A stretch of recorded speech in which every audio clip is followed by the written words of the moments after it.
Muy buenos días, mis queridos hermanos de la Iglesia Bíblica de Laguna Seca y del anexo del barrio 17 de agosto.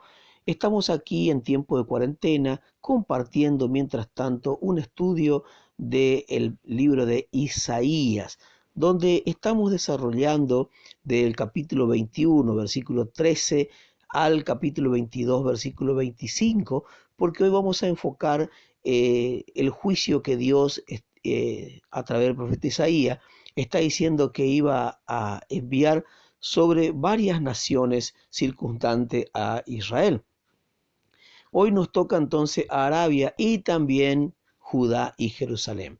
Así que vamos directamente al de Arabia y en el capítulo 21, desde el versículo 13 al 17, donde nosotros observamos que el profeta vio las caravanas de los mercaderes árabes provenientes de Dan, saliendo de sus rutas de comercio para esconderse en los bosques a causa de la invasión del ejército asirio, que estaba haciendo un látigo, un flagelo para todas estas naciones. La gente de Tema vivían en oasis y llevaban alimento y agua a los fugitivos. Eventualmente la caravana tuvo que huir porque ¿cómo podrían competir los lentos animales de los mercaderes, que eran camellos, dromedarios, con la caballería de los asirios, que eran caballos ligeros y con poderosas armas como arcos y que tenían como invasores?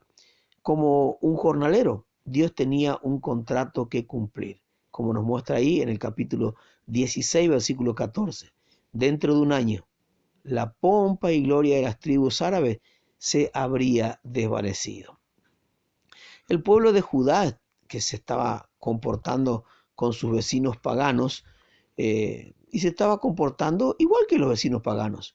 Así que era apenas justo que Isaías lo incluyera en la lista de naciones a quien Dios iba a juzgar. Por eso te dije que hoy íbamos a hablar acerca del juicio también que iba a caer sobre Judá y Jerusalén. Sí, en su misericordia el Señor iba a librar a Jerusalén del ejército asirio, pero no lo iba a librar de Babilonia. ¿Pero por qué? Y porque el pueblo seguía sin entender que ellos necesitaban volverse a Dios. Y sabes que Isaías señaló dos pecados en particular que serían la causante del debilitamiento de Judá y en últimos de la cautividad en Babilonia. ¿Sabes cuál era el primer pecado?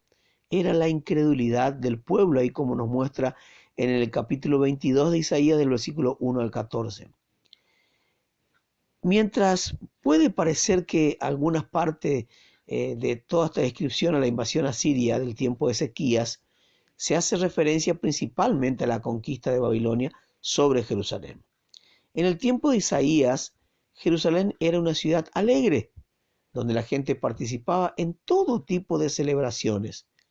La filosofía popular era, comamos y bebamos porque mañana moriremos, como lo muestra ahí en el capítulo 22, versículo 13. Pero el profeta no participaba en la fiesta, ya que él podía ver venir un día en que reinaría la muerte y la destrucción en la ciudad de David. El pueblo subía a la azotea de las casas, pero el profeta bajaba a uno de los tres valles alrededor de Jerusalén, y estando allí Dios le dio una visión.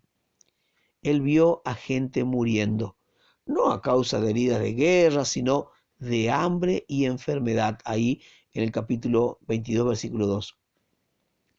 Él vio a los gobernantes de la nación huyendo despavoridos mientras el ejército enemigo se aproximaba.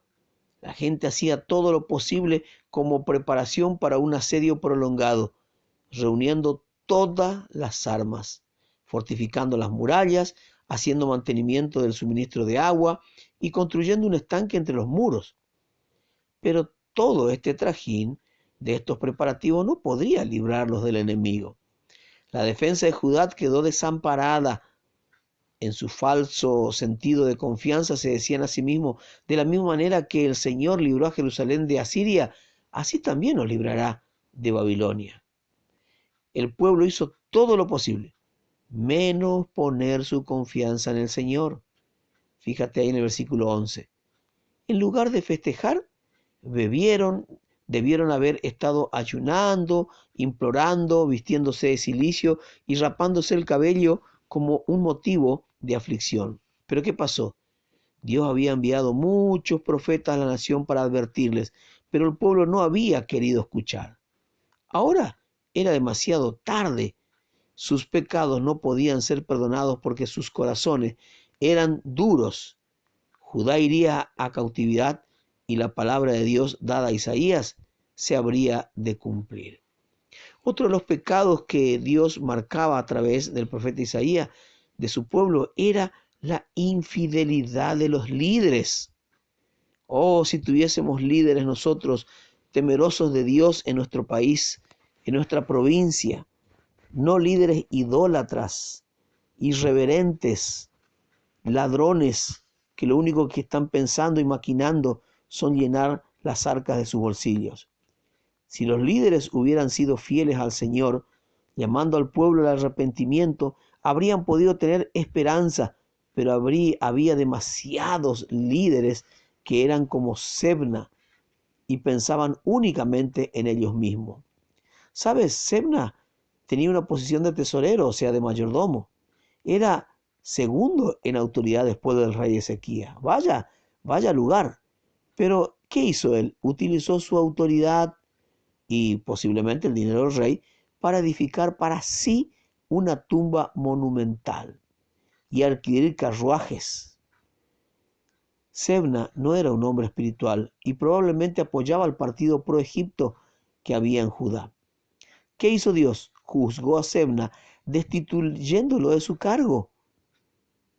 También fue avergonzado y deportado. Eventualmente fue puesto a rodar como a bola por tierra extensa y fue a parar a un país lejano, tal vez a Siria, donde murió. No pudo tener un funeral fastuoso como quería ni fue enterrado en su lujosa tumba. Dios escogió a otro hombre, Eliakim, que significa Dios levantará, y lo llamó mi siervo. En vez de explotar al pueblo, él sería un padre para ellos y utilizaría su llave, o sea, su autoridad, para el bien de la nación. Él sería como un clavo confiable empotrado en la pared, sobre el cual podía colgar muchas cargas. Pero ni siquiera un líder temeroso de Dios como Eliakim no podían impedir la inminente caída de Jerusalén, porque un día la nación entera caería, como nos muestra en el versículo 25.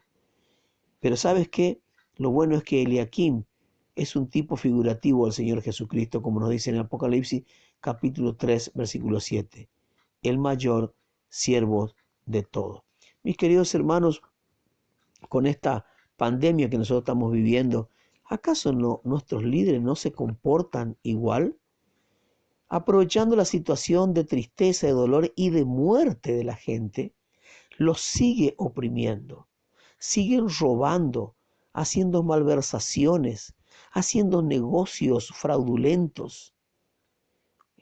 Por eso yo siempre digo, nuestro país es como Jerusalén, como Judá en aquel tiempo.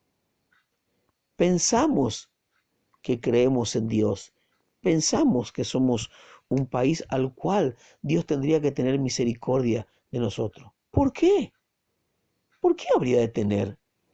Miremos las conductas de nuestros líderes, miremos las conductas de nuestros gobernantes, miremos las conductas aún de las personas que están en eminencia, en cualquier cargo, en cualquier cargo.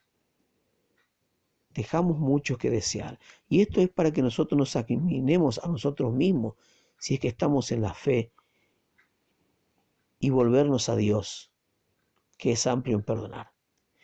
Hasta aquí nomás, mis queridos amigos. Soy el pastor Raúl Fernández de la Iglesia Bíblica de Laguna Seca y del anexo del barrio 17 de agosto de Corrientes Capital, quien tiene el privilegio de compartir con ustedes un pequeño estudio bíblico. Que Dios lo bendiga.